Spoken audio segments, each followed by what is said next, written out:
A visão recorrente de um abismo ao contrário, pronto a me engolir, era a forma que meus temores encaravam o futuro.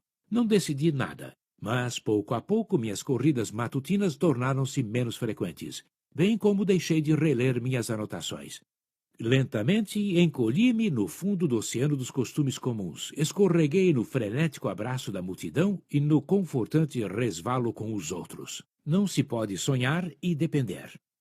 Interiormente, eu descia esse declive, quando chegou do departamento pessoal um cartão retangular acompanhado do pedido de carimbá-lo à entrada e à saída e todas as vezes que eu tivesse de atravessar a portaria do edifício central. Era uma nova disposição que então estendia o procedimento de controle, já em uso pelos empregados de outro escalão, também aos diretores e a quem, como eu, desenvolvia grande parte do trabalho no exterior, e havia gozado, até aquele momento, de ampla liberdade de movimento.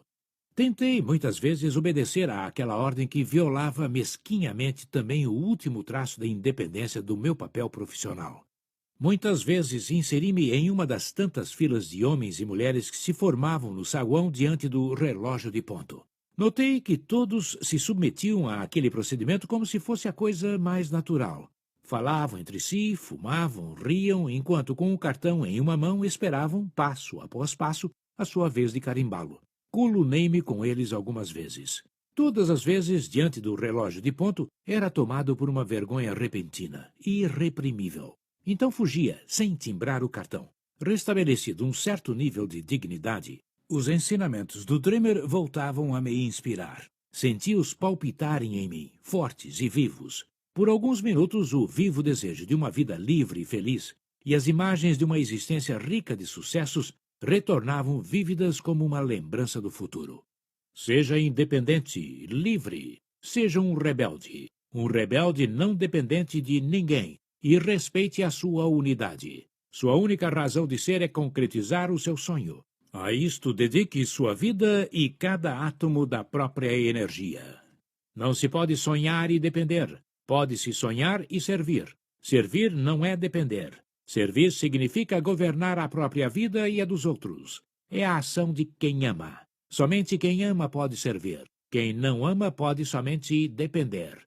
Mas durava pouco. A imaginação negativa assumia o comando. Pensamentos assustadores de um futuro sem aquele trabalho me faziam recuar, reduzindo-me a um ser microscópico. O medo assumia mil máscaras. As preocupações pelo futuro camuflavam-se de solicitude ou senso de responsabilidade pela família e filhos. E assim, poucos dias depois, via-me novamente na fila, diante de um relógio de ponto, sem outro desejo que não o de ser como os outros. O que eu não daria para sair daquele limbo e, finalmente, voltar a fazer parte daquela multidão, compartilhar com ela pensamentos, aceitar suas angústias e até dores, e esquecer. Uma manhã, no interior de um dos andares mais altos da ACO, olhei para baixo e observei a espiral de mármore branco das escadas diminuir até chegar ao saguão central, animado por um fluxo ininterrupto de homens e mulheres que, em fila, esperavam a sua vez para o carimbo à saída para o almoço. De repente, fui atravessado por um pensamento absurdo que me tirou a respiração. Tive a certeza de que cada um deles havia conhecido o Dreamer. Todos, ainda que por um instante, num certo ponto da vida, haviam tido acesso ao mundo do Dreamer. A todos havia sido dada a oportunidade. Cada célula daquela multidão havia encontrado a escola e renunciado a ela. Via-os fervilhar naquele abismo. Reconheci, na uniformidade, na mediocridade de suas vidas, a minha vida distante do Dreamer. Conformismo é mediocridade. Provei o impulso irresistível de descer e interrogá-los, chacoalhá-los e perguntar-lhes o que havia restado do sonho, o que tinha restado do Dreamer.